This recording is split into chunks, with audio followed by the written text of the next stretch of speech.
Hello, and welcome to First Christian Church's Adult Fellowship Bible Study, both for those who are present on Sunday mornings in person and those connected virtually.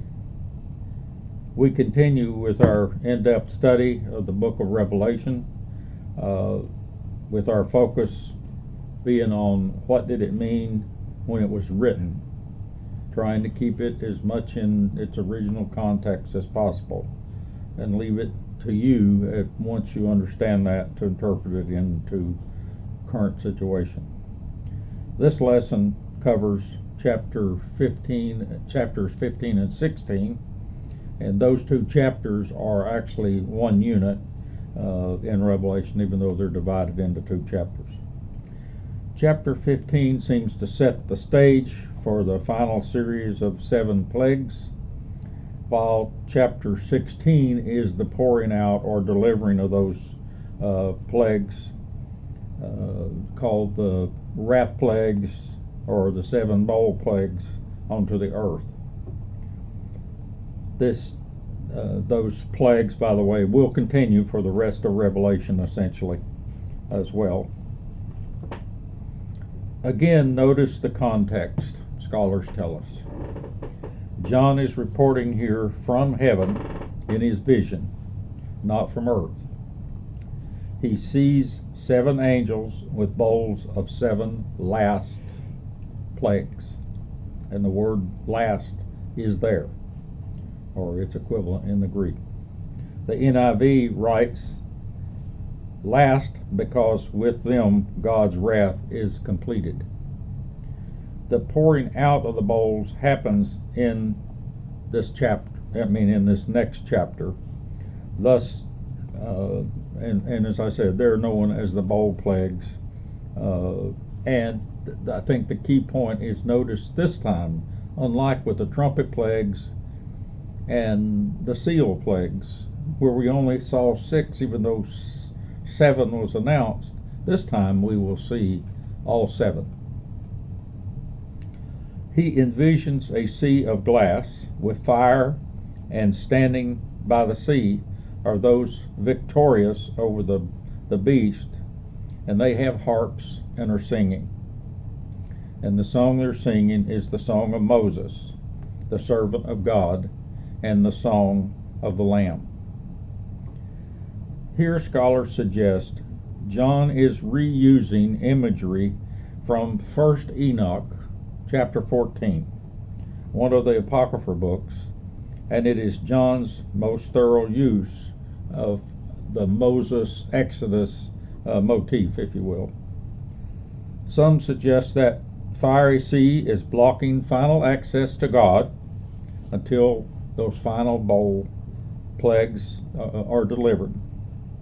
Dr. Bruce Metzger at Princeton Theological taught, be sure to recall that at the end of the previous chapter, the 144,000 were being gathered, and their safety was an issue. So there, at the opening of this chapter, they seem to be up in heaven, and their safety thus is secured. But they are not quite finally inside, I guess. In other words, there's still a step to go. He suggests John just broke into that thought from the previous chapter with the opening of this chapter 15, and is returning to that thought as we continue in chapter 15. It is that 144,000 that overcame the beast and stuck with God, and they're now singing this song. They are now secure in John's vision, but God still has a little more work to do before they obtain final access to him. John does not elaborate much about this here, as it is assumed his audience understands that he's talking about what's been taught to them previously. So it's understood theology, as one scholar calls it. So he is mostly announcing a celebration of victory. Scholars suggest this is about the concepts taught in the Old Testament and the non-canonical literature as well, which were being used by these people. We have to understand this. At this time, the literature available to them in the diaspora was the Greek Septuagint form of the Bible, which contained the Hebrew scriptures and the so-called deuterocanonical canon material, that is, the Apocrypha books. And they were being studied by these people. That's especially important for Protestants to understand, because the Protestant Bible generally omits them, those Apocrypha materials, until fairly recently. All nations, ultimately pagans included, will come to worship Israel's God at the temple or tabernacle in Jerusalem. That is the storyline that's in Ezekiel, Zechariah, Joel, and the Psalms, and in several of the Apocrypha books, but especially it is highlighted in Enoch and in the Dead Sea Scrolls. The versions don't exactly agree, but the concept is there, is what scholars are telling us. But by John's writing, that temple has been physically destroyed by Rome and no longer exists on earth. So note there in verse 5 where that temple now is. The NIV reads, "In heaven, the temple, that is the tabernacle of the testimony." That is what's been testified to throughout the Old Testament and Apocrypha material. And what is inside the temple, normally we think, is the Ark of the Covenant, which was made between God and the people. Instead here, notice what comes out of that temple in this vision. The 7 last plagues come forth. So how do we interpret that? And scholars say it's divine justice being delivered here in the form of these bowl plagues that we'll see later, in the form of justice and vindication, based on that covenant that would normally be found there in the Ark of the Covenant. That is the covenant between God and his people that is so thoroughly talked about in the Old Testament. As we move into chapter 16, we see the final woes in the form of the 7 bowl plagues. They're revealed there.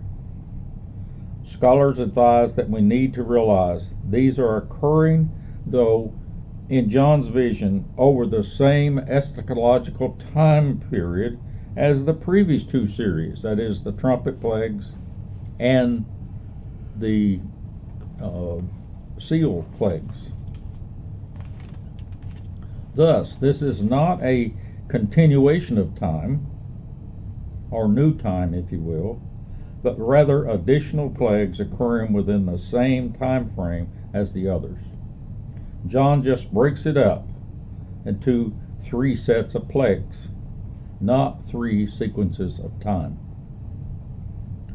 The bowl plagues, however, seem to be more cosmic, catastrophically anyway, cosmic, that is worldwide, than the others, writes Dr. Eugene Boring in his compendium. He says, note, it involves all the world, and not a portion like 1/3, as was common in the previous plagues. Even the sun is struck dark. Rivers, seas, and land dries up. All of this, by the way, does, by the end of Revelation, get recreated. But it's in this time period, it's being destroyed. Several scholars remark not to miss that the target here is Rome or Babylon, and its Caesars or rulers or kings, as you might say.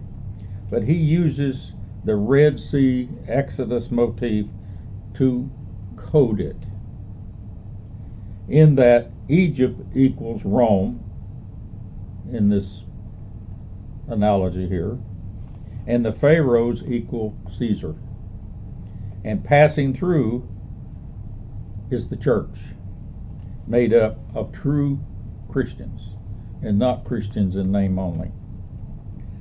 Some scholars try to downplay any suggestion that these plagues are acts of vengeance by God. Yet they are labeled with the word wrath throughout chapters 14 through 19. Such scholars say these are God's judgments, not his vengeance, teaches Dr. Eugene Boren at Texas Christian University. Dr. Christopher Rowland, the Queen's College Oxford scholar, Anglican scholar, says they are especially focused on God's judgment, and he likes to keep it in that focus. Scholars also say note that from where the voice commands the bowl, that we should note where that voice is commanding these bowls to be poured out, and that is from the temple, in the concept, in the Jewish concept, in their theology, if you will, the Judeo-Christian foundation, meant that they're being poured out from where God is. That temple is now in heaven in John's vision, since it's been earthly destroyed.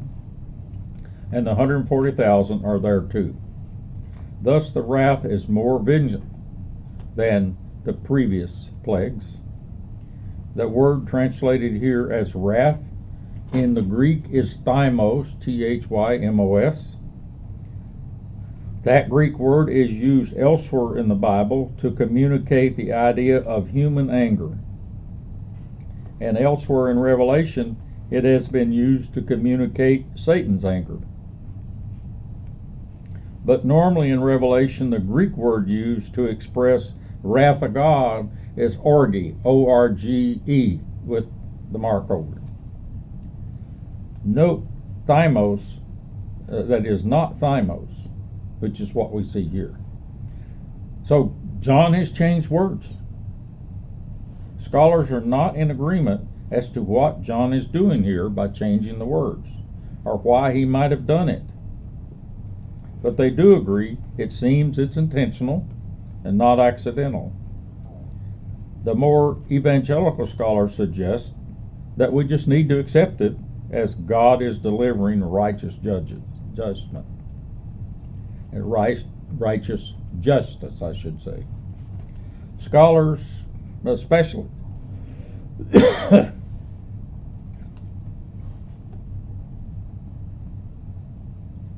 society and the scholarship as well, have focused much of their attention in chapter 16 on verses 12 onward, the 6th and 7th bowl plagues. Why? Because of the Armageddon connection. The futuristic evangelical community believes this is tied to current events in the Middle East. But most academic scholars interpret it as in John's time period, near time, and not some great distance in the future. In that 6th plague, the great river Euphrates here is dried up. That river was the largest in the region and separated the Roman Empire, and it in that day in 90 AD, in the 90s AD I should say, it was the natural military barrier that separated two major enemies, Rome and the Parthians to the east. Thus it was the southeastern border of the Roman Empire from a military standpoint. That's where they could hold the line. It would have been difficult to mass troops for an attack on a wide front with such a natural barrier, although there were several wars over a 100-year period fought between the Romans and the Parthians. Thus, with the river dried up, the Parthians, with their extensive mastery of the bow and the horse, could destroy Rome with an attack that could develop rapidly and widely across their front. That it seems in this vision then, of course, that is what sort of John envisions. But in history, of course, that didn't happen. It hasn't happened. It didn't dry up.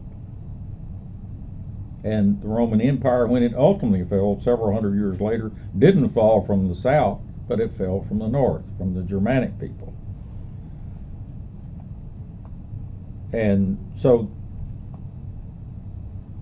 the futurists suggest, those who think of it that way, then suggest this has got to be talking about a war in the future, an Armageddon in the future, and that's how they bring it along to this day.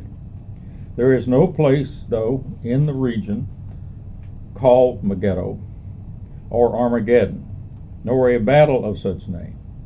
Instead, scholars suggest this is likely John's way of alluding to many places in the Old Testament, such as Chronicles and Kings, where Israel fought significant battles in the coastal plain of Palestine near a hill called Megiddo.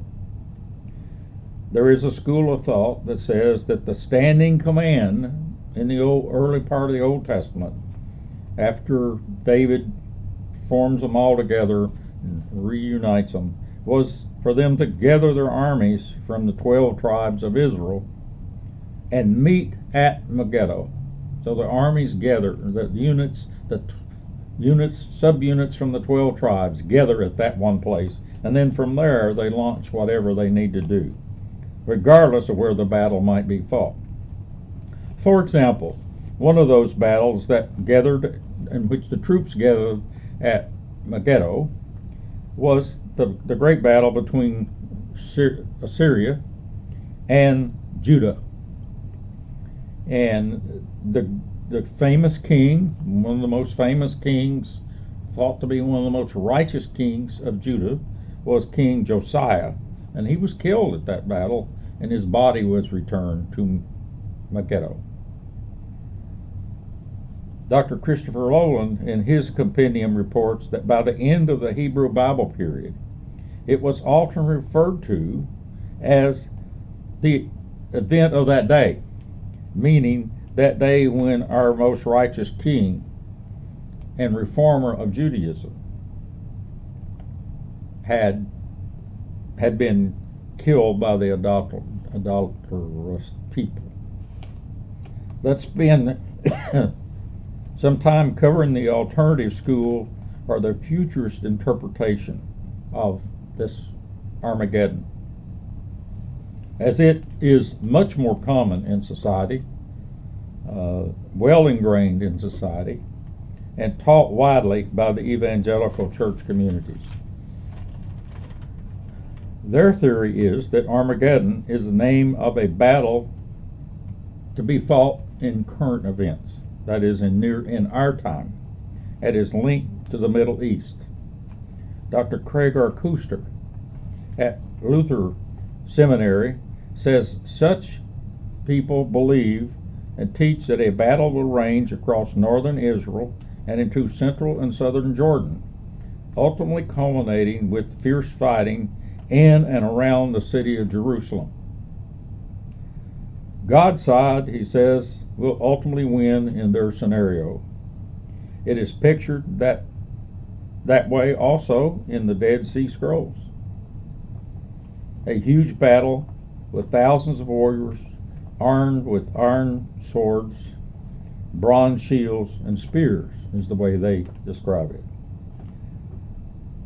But modern futurists just upgrade that to a scenario using modern military technology such as tanks, planes, helicopters, and nukes. Dr. Boring and others suggest the meaning here is that God is using the demonic dragon, the beast, and the false prophets to facilitate this eschatological judgment as at the end of time, as God takes charge to destroy evil. John is not here making predictions or prophecy for the future, Boring says. He was making it for his time, close in. Instead, he is presenting his interpretation of events happening to Christians of his time as they face Roman persecution, Roman rule. And he's using a warlike motif to do it. He is using a traditional military imagery to portray a victory of his God, John's God, that is the Judeo-Christian God, in its final days. In John's theology, he is envisioning that the battle occurred on the cross, however, and the resurrection of Christ.